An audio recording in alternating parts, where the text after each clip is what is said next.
Okay, for our main topic tonight, we have Bob Kasich, UDA, who's going to give a talk on D-Star radio. Bob? Okay,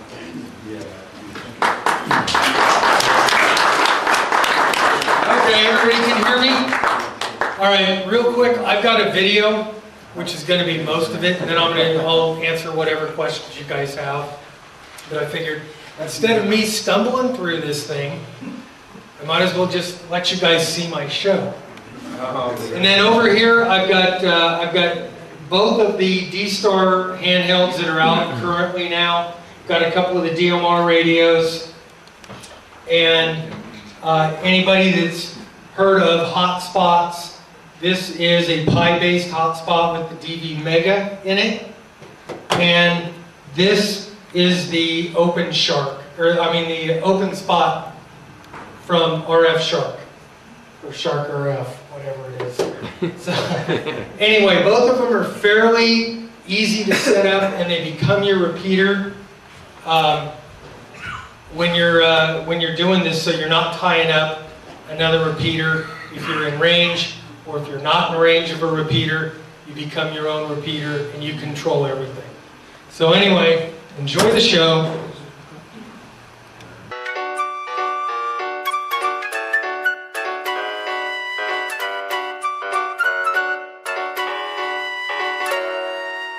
Hello guys, and thanks for having me do the presentation tonight for W6EK and the Sierra Foothills Amateur Radio Club.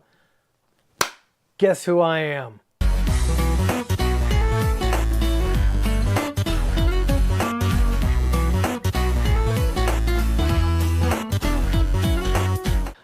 It's great to be here on TV and standing over here somewhere, but really, thank you guys for letting me be the second fiddle to Bob Heil, who I know you guys wanted to hear tonight, and you really don't care about hearing about me, but I'm here to talk about something that is fairly big in my ham radio world, and I know a lot of guys in the club are really getting into that, and it's called D-Star. What D-Star is, my friends, is a digital way to communicate when the propagation sucks. You can do it across town, you can do it simplex, you can do it over the internet and talk all over the world. Now the beautiful part about this, and it doesn't affect 3/4 of our club, but all of you new guys, all of you new hams that just have your tech license, you can get on D-Star right now with your tech license, and you could talk all over the world. You could talk to guys from Japan, from Europe, from Scotland, virtually anywhere in the world that other people have a D-Star box. We all know that ICOM came up with D-Star, right? Wrong. The Japanese Amateur League came up with D-Star several years ago. ICOM was just the first manufacturer to adopt it. And then along came Kenwood with the D74. Now this really took D-Star and the handheld market up a huge notch. Instead of like the ICOM ID51, the D74 is a tri-band radio, 2 meters, 220 and 440. And yes, we can probably cobble together a D-Star repeater on 220 and really fully utilize 220. The D74 also is a full APRS radio, unlike the ICOM radios, which use DPRS, which is kind of a one-way ping of the APRS system. Yes, it lets other people know where you are, but this one lets you fully communicate with APRS using text messaging and all the other goodies you could see objects. You could see other people, create objects, do everything you want to do with the D74. The D74 is also a wideband receiver. So you can actually go out there and monitor HF frequencies. You could monitor damn near anything you want with the D74. This has become absolutely, without question, my favorite HT. This sounds fantastic, both analog and on D-Star. It took the D-Star world, kind of set it on its ear, and ICOM is now playing catch up with its codecs and the way that they're putting together D-Star radios. For you guys that are all hot to trot and thinking about DMR, we'll talk about DMR a little bit too. This is the Alluance HD1. I've done another video about it, but I'll tell you what, as good as this radio is for a DMR radio, these things are still purpose-built as a commercial radio, which is great if you're in an enterprise situation or you're in public safety. Not so great if you're in ham radio and you like to program your radio on the fly. This, while you can program it on the fly from the keypad, it's a little bit like programming a Baofeng. And for those of you that have let the illustrious Dr. Ballin over here program your radio, you'll you won't be any better off with this one. Tonight, I want to concentrate on the D-Star radios, and we might have another night where they'll have me back, hopefully not as a substitute teacher, but and we'll talk more about the DMR radios and how to program them and what it all is. But suffice it to say, in the internet world, they do allow you to do about the same thing, which is talk to other stations, across town, across the country, in other parts of the world. So both of them will do that. The DMR radios will get you in a whole lot cheaper than a D-Star radio. But when you get to the analog side, these things sound like crap. Anybody who's heard me on our local repeater here talking on one of my DMR radios knows full well that these things are they're dirty and they just don't sound good on an analog repeater. While both of these actually sound fantastic. These are real ham radios. And I highly recommend that if you're thinking about one of these digital radios, you spend the extra $150 and come up with at least the ICOM ID51. You could probably pick them up used for a lot cheaper now, and I can help you do that if that's what you want. The D74, is it cheap? Hell no! This thing is so expensive. It's a boatload of money for a handheld radio. These things are $500, but $500 is getting you a tri-band radio with APRS, D-Star, and a wideband receiver. So guys, let's talk a little bit about the software side, because that's kind of where in the digital world it all comes together. It all comes together on the internet. And around here we have two repeaters that we can hit.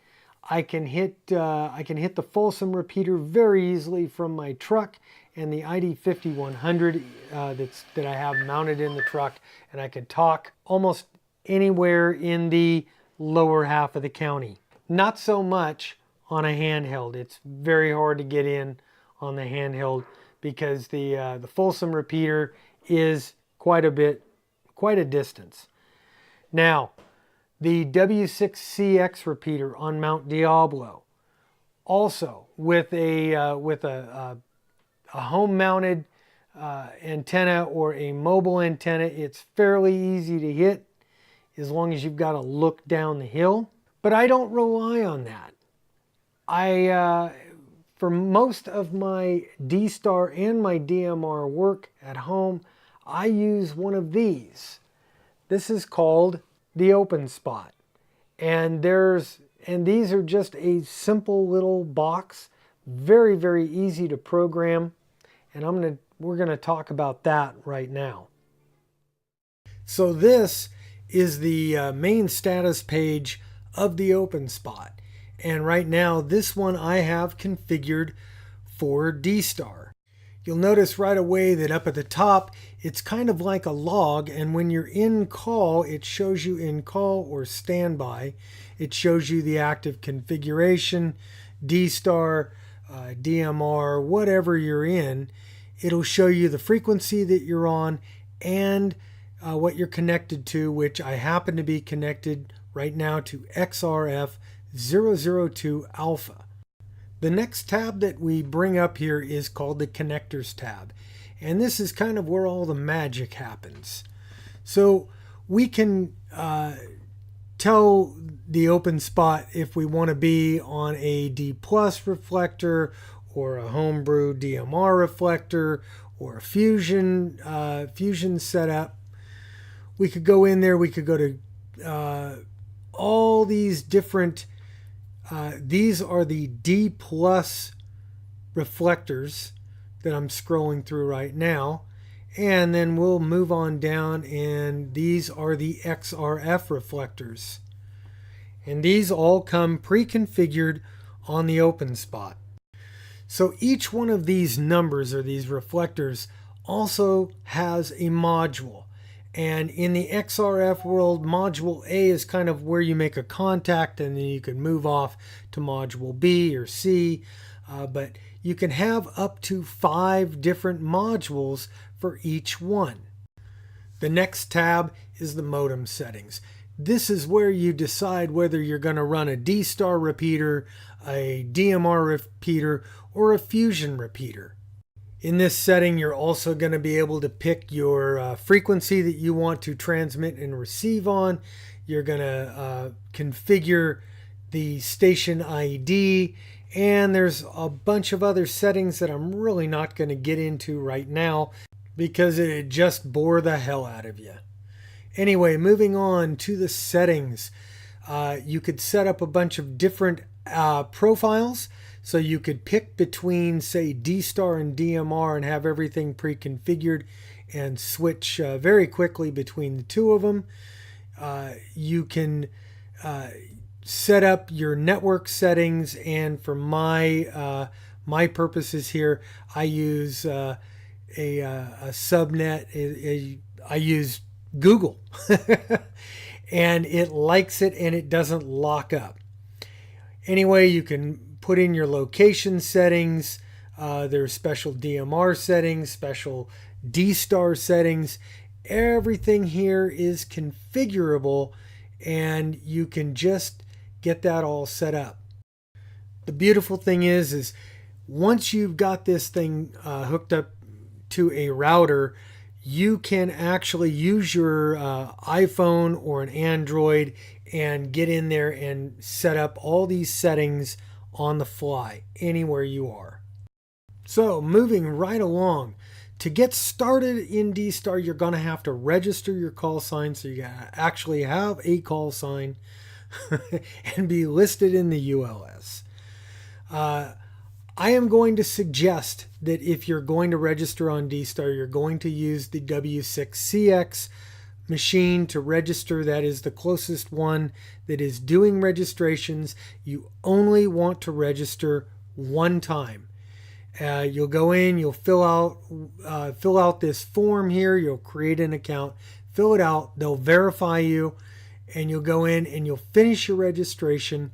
And these settings here, you'll put your call sign, and you want one that's blank, one with a C module, one with a D module, and that's really all you need to do to get yourself set up, and then you'll be able to use the gateway on a repeater. The main dstarinfo.com page is where you're going to find the vast amount of information about reflectors, repeaters that are available. You could download resources. It has a wealth of information, and I highly suggest, if you're interested in this, go out, take a look at dstarinfo.com and just start playing around.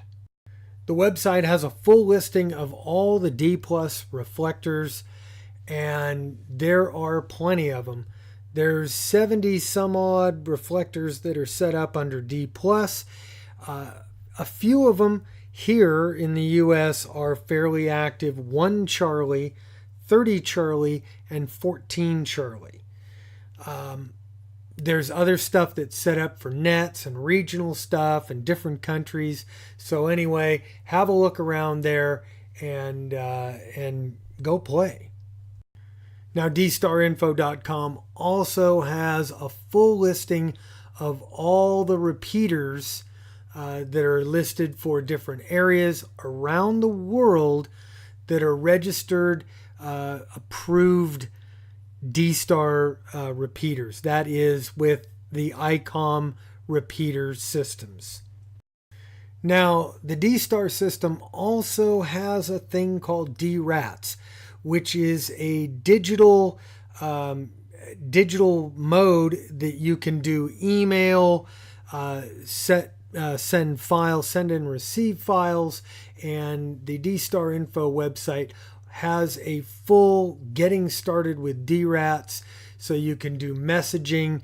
It's great for MCOM and Aries type of applications. Another something you don't get on the DMR side. Now, D-Star is a very, very big world, and to find a voice in that very big world that you want to talk to, you need somewhere to look.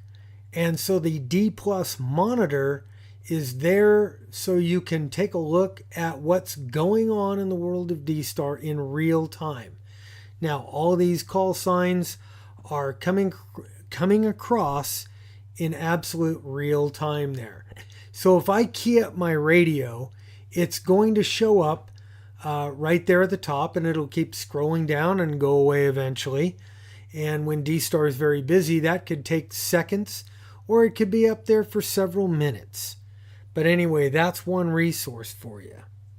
Now, if you happen to have a D-Star enabled HF radio like the ICOM IC7100 or the 9100 or a Flex radio, you could participate in the in D-Star over HF.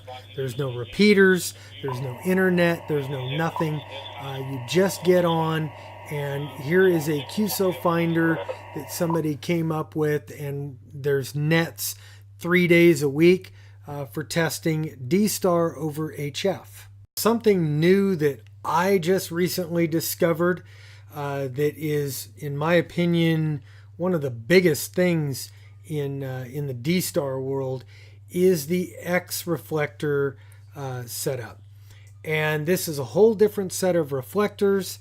Kenwood now supports it automatically in the D74. And what's so special about these reflectors are they're open source, which means you can start your own reflector if you want to, or a club can, and you can have a reflector for a club or whatever organization you want. They have what are called constellations, which are groups of reflectors that are kind of strung together, and they're all kind of put together, and they have some incredible nets on the X reflectors. I've done a previous video about it, so I'm not going to get too far into this, but just let me say that this is a lot of fun, and I've had some of the greatest QSOs on D-Star over here on the X reflectors.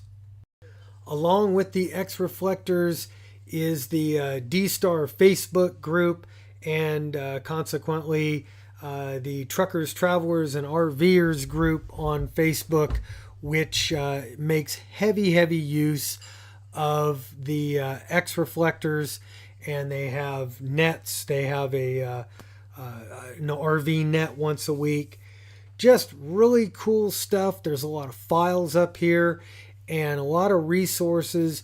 People can answer your questions, and they share all kinds of D-Star information. And what's so cool about the XRF side of things is they are now beginning to integrate DMR and D-Star into the same net, so you can actually get on either D-Star or DMR, whatever your flavor may be, and participate in these nets. So this barrier between the two modes is really starting to break down. All right, guys, that's enough for me.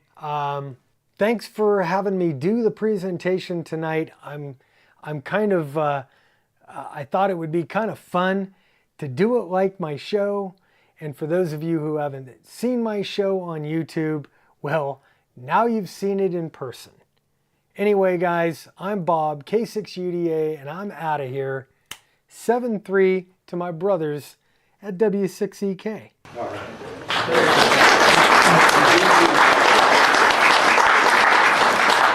He stutters like that in person. Yeah. I do. Sorry about that.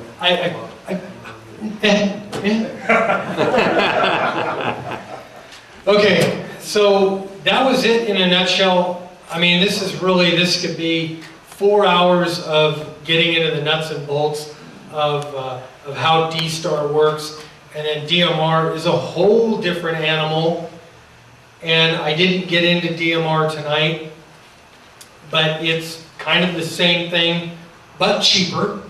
And it uses commercial radios that use software that take a rocket scientist to figure out. Does anybody have any questions? What is the most popular mode right now? Debatable. D-Star has been around for a long time. It has a big following. Now with Kenwood coming into the mix, it's growing even more. DMR has been around in the business world, public safety world for quite a while. It's popular with hams because you could buy a radio for between $100 and $200, but you get what you pay for. Carol. Yeah, I have a question. The open spot is essentially just a link between your radio and the internet. So I was wondering, you're using a $500 radio to plug into the internet. Is somebody made some kind of a program similar to the Echolink program that you just get on your computer and access everything the same without having to use that $500 radio? Theoretically, to be able to do that. Yeah, there are things called a DV dongle and a DV dongle and the DVAP? And the DVAP. One of them, the DVAP, is the first generation hotspot for D-Star, and it's D-Star specific. That one, it went between your computer, and it had a little RF module that you talk from your radio. The DV dongle plugs into your computer directly, and you use a headset and a microphone on your computer, and you go through the internet and get there the same way. The advantage of the open spot is this kind of becomes seamless. In my shack, excuse me, I'm going to just put this thing down. In my shack, I run 2 open spots at the same time. I've got them set up, one on D-Star, one on DMR. I run both radios all the time. And the beautiful thing is I run these radios and it becomes kind of seamless, where I can have one side of the radio on my open spot monitoring, one set of reflectors.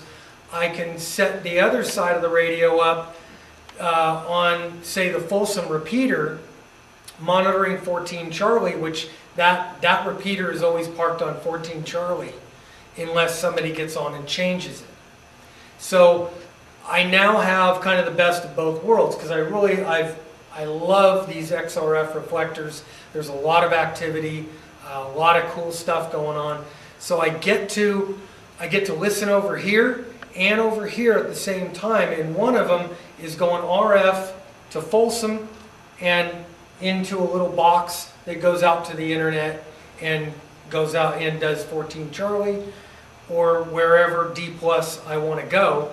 And the other side goes directly from me to my repeater there out to the internet, and I could go to D plus, I could go to XRF, I could change it off to DMR if I want, or even C4 FM for that matter. So they're really, really versatile. They're not a huge amount of money, and yes, there's a lot of other uses for your $500 radio, but this helps you, make it all work. So I have the ID51. Mhm. I'm using the Folsom repeater, which is great, but it would be nice to be able to get directly out without having to monopolize that repeater Yep. down or something else. So I'm debating between the DVAP, the one spot, and the whatever the other one is. Open spot, Yeah, there's 3 out there. Yeah. Does the open spot, will it allow me, is that kind of the universal, do all the other things that the other 2 will do?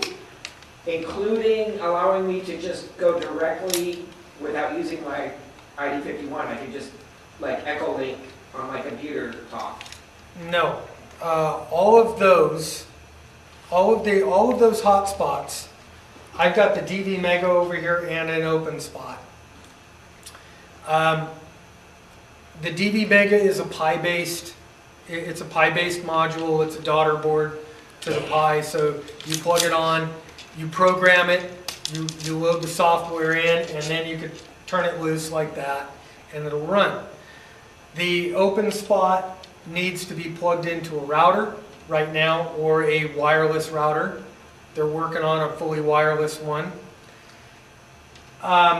What I like about the open spot better than the other ones is the control for it. I can either control the open spot from my radio once it's programmed up, or I can program it on a web-based deal. So I can literally take that open spot, go into a hotel room in Europe, plug it into a router in there in Europe, get on a computer, type in the IP address of that thing, it'll open up the web browser, I could program it up, I could set it up for using it there, and go. Thank you. Yeah, Bob, are there any frequencies that people are using direct around here? There isn't anything, there's nothing like a 146.52 in the D-Star world. I came up with something here, let me see if I can find it. I came up with a frequency that I kind of said, well, maybe, let me see if I can't, this is locked, I locked it, so now I have to unlock it. Al, are you looking for a simplex radio to radio, or are you looking for a hotspot frequency? Simplex radio to radio. Okay. Is it D-Star coordinated through Japan, all the traffic? No, D-Star is not coordinated at all. D-Star was invented by the Japanese Amateur Radio League. They developed the original codecs and everything, released it. It's open source. So anybody can make a D-Star radio. We in the United States use D-Star 180 degrees differently than the Japanese do it. In Japan, they consider the reflectors, and let's call reflectors, they're like talk groups. And you go into different talk groups and you've got different topics or different geographic locations. The D-Star repeaters are just that. They're repeaters located in different geographical areas, and you get into them like you do any other repeater. They have local traffic, they have gateway traffic, which is internet traffic. And you can pick and choose how you want to do it on your own radio. The reflectors, they're like chat rooms, for a lack of better terminology. And so in Japan, they consider the chat rooms as third-party traffic, so they don't do it. In Japan, I want to call you, but I don't know what repeater you were last on or where you're at. You may be in a different city now. So I plug in your call sign and I key my radio up and it goes out to the system, to the D-Star system. And it goes, oh, well, he was last on this repeater. So then it routes the traffic from my repeater to that repeater, and you get the call from me. You plug my call sign back into your radio, and it's just a couple of keystrokes, and we're talking, and we could be in different cities. So there's another use for D-Star that DMR doesn't do. Is Folsom a gateway? Yes. Okay. So Folsom- there's 2 gateways. 2 gateways. You have to be registered before you could use the gateway. You could get on, if you go out and buy one of these radios today and you're not registered on D-Star, you could get on the Folsom repeater, you could talk all you want, and everybody on the Folsom repeater will hear you, just like you could get on the W6EK. You will not go out on the gateway until you're registered and verified through the trust. Any other questions, comments? Anybody want to throw eggs? Since they have registered users, is there any policing? It's all self-policing. Is there some grand old father that bump somebody off if they so desire? Repeater owners could bump somebody off. Robin Cutshaw, AA4RC, I believe. He's kind of the head guru for the D+ side. And his group, they do sometimes bump people off or, blacklist them. Very, very seldom though. And it's usually repeater owners for doing really stupid stuff. Bob, you mentioned it's got Bluetooth in it. Yes. It has standard programming cable, nothing special about the cable. Yeah. Software from Kenwood is free. Yep. With the Kenwood radio here, software is free from Kenwood. The your standard mini or micro USB cord fits in here. You don't need a special cord from Kenwood. Bluetooth capable. I've got a set of Bose Bluetooth earphones. I plugged it in on this. I was talking on the way up. I would have used Vox, but my Jeep was a little loud and kept triggering it. It also has the 10 key on it, which is really nice for being able to use Echolink and other things. Yeah. 9051, not having a 10 key really is limiting. And that's another thing is you've got a keypad on this, so everything works. And I've got the APRS frequency up. Getting a lot of. I can't find my little frequency that I was using. But, oh, you know what? Hang on. I might have it. frequency, no, I can't, hang on. Ah, no. Chinese radio. See, that's what I get for buying Chinese radios. Yeah. What kind of range do you get between your handheld and your open spot? I realize it's going to vary with, I go down the street, you know, half a mile, really, no problem. the output is only, it's in milliwatts. 100 milliwatts on the open spot. What I do sometimes is I unplug that antenna, stick another antenna up on the roof. Boom. You can get out for, I can go for a couple of miles. And it becomes my D-Star repeater. Anything else? Call it a night. Back to you. All right. Thank you.